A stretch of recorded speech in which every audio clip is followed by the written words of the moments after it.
pretty good on checking in on people, I guess. You know? Yeah.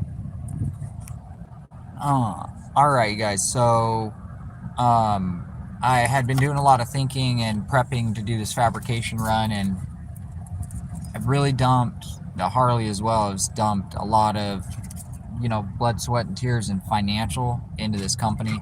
And before, it was very much so to not be something that was like a really tangible asset. The company wasn't going to be something more than, if somebody was turboing their car,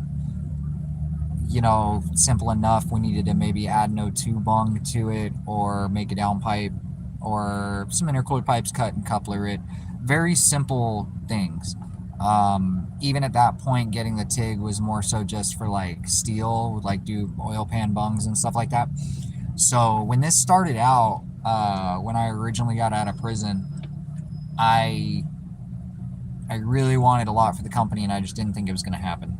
And we've gotten to the point now where in the last 2 months, when I got ready to go to this event, I kept having issues on the way to the event as far as days approaching, of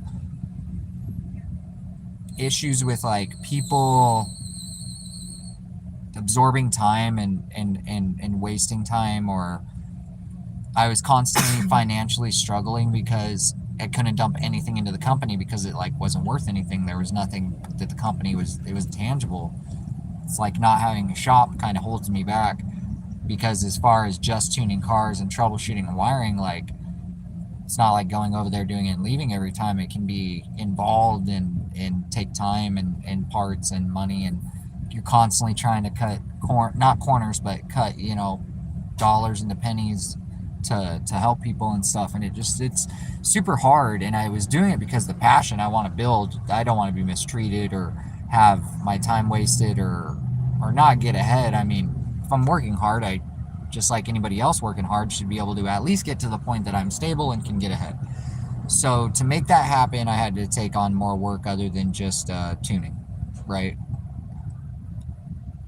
I could probably advertise for e-tuning and do more push for local tuning, but that's just not the way I am. I want people to come to me because I'm good at what I do, and other people referring me or whatever is great, but I don't want to advertise solely to get clients to tune a car and then leave, never see them again, and make all this money.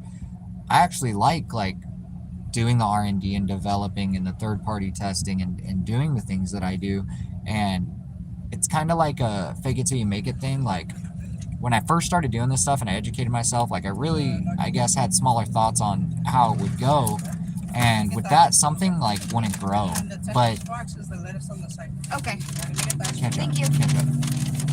We get ketchup.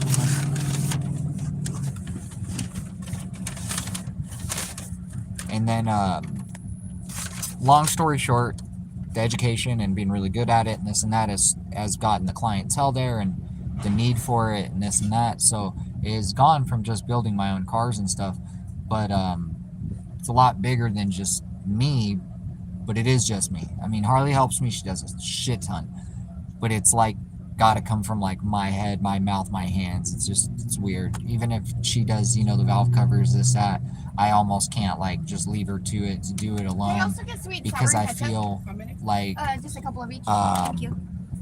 I like need to oversee the project, micromanage. Thank So you so much. with that being her thing, I'm showing her some stuff and then she'll take it over. And I'm learning to relinquish control on things that I'm not, normally with the cars, if I'm not in control of it, I'm like, whatever. But when it's at the house and I'm doing it and involved, I'm very like, nah, I want this. If somebody wants something different, I usually say, okay, we'll do that. But pretty specific on my own stuff and our own stuff. So in the past, never really let anybody turn bolts on my car.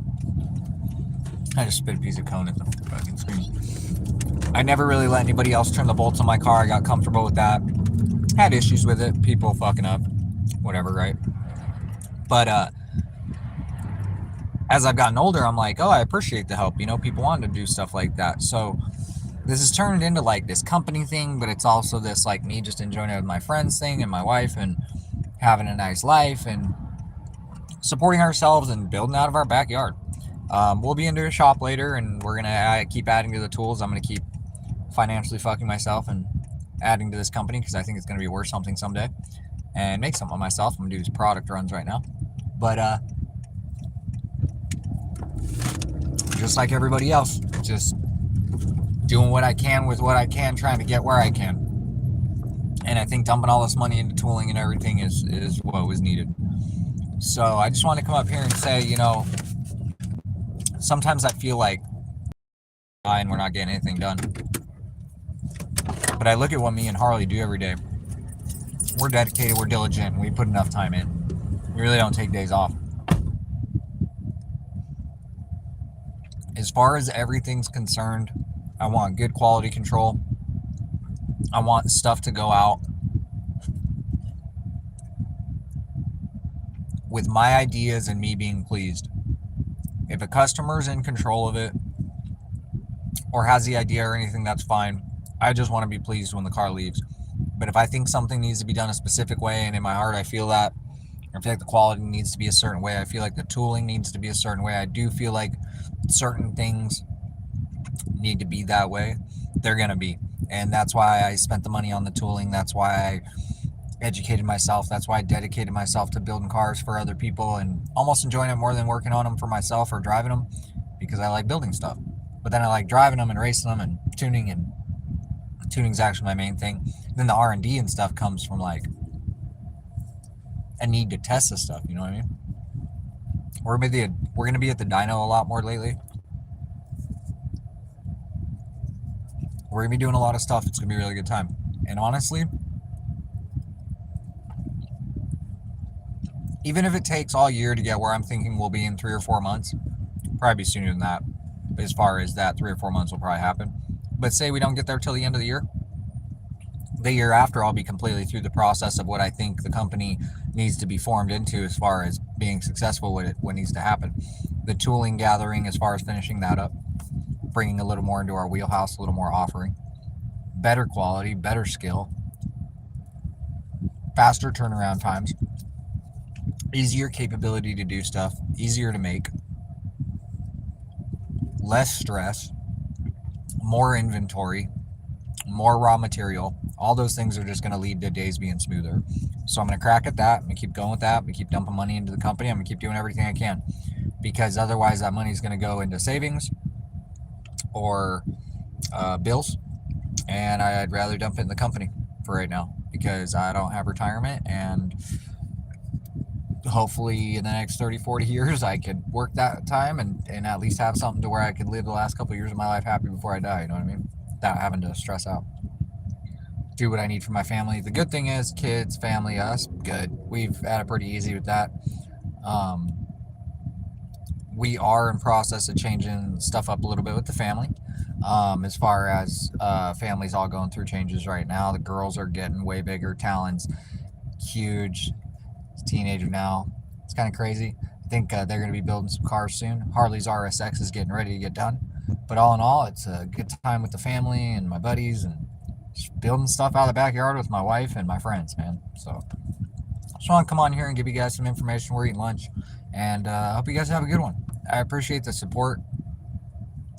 Everybody that has been there for years and they're just like, hell yeah, do your thing. I really appreciate it. Like, so much, dude.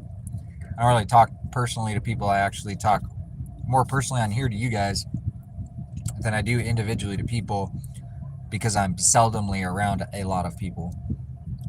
So I talk to like my girlfriend, a couple of my buddies, you know, individually or in our small little groups. And then, oh, look, a prostitute.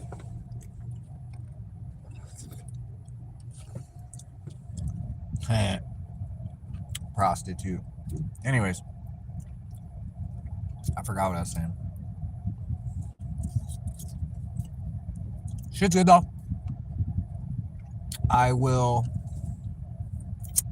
Yeah, old lady got some big tits and ass. Holy shit. Nice. Rock it. Fuck it. I have big old titties. I hope this thing says it's not kid safe. Anyways, we're gonna start building stuff tonight.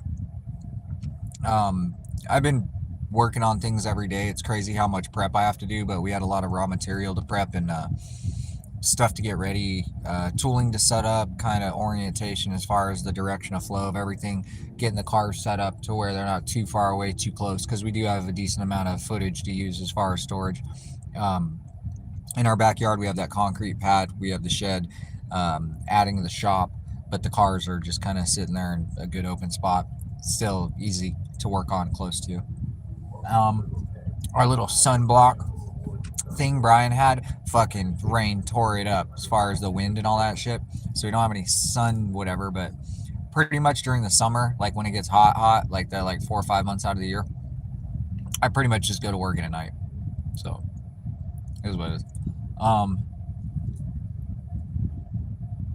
Manifolds, turbo manifolds are going down right now. I did make a decision on Kane as far as what turbo system stuff is changing, what motor setup's going to be, but I actually found out further as to how Kane is actually going to be finished, what it'll become, what it'll stay, how it'll be raced, and upgraded from there.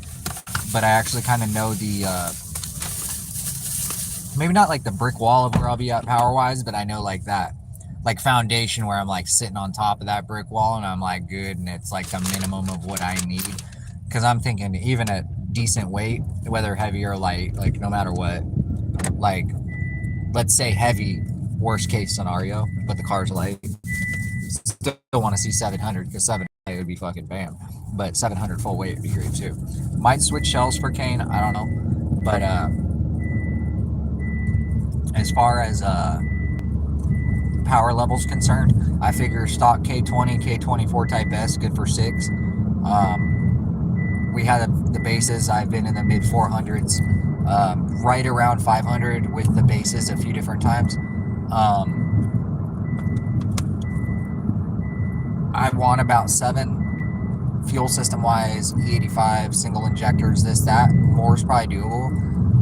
I'm kind of thinking just a responsive 700, but with a big turbo, so it's just like a big torquey, high displacement engine with a big turbo, so it's just smooth and builds good power, it's not laggy, comes up on the motor good, this, that. We will definitely be using displacement and compression for that motor when I do a build, which will be 2.4 liter. So if I do a 2 liter, it'd be to rev it, and that actually probably net us similar horsepower, less torque, or even more. We'll get into that setup later. Harley did figure out a name for a car, and we'll kind of release that later.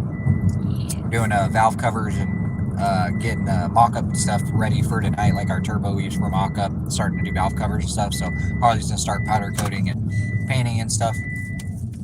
So we're gonna go home and eat our food, and then we'll be back later tonight and we'll give you guys an update. And some of these stay up or go up and get taken down and made private or unlisted and shit, because they're just like me random bullshit. So I don't even know if this one's gonna go up, but I do appreciate you guys watching the video, and I hope you guys have a good one.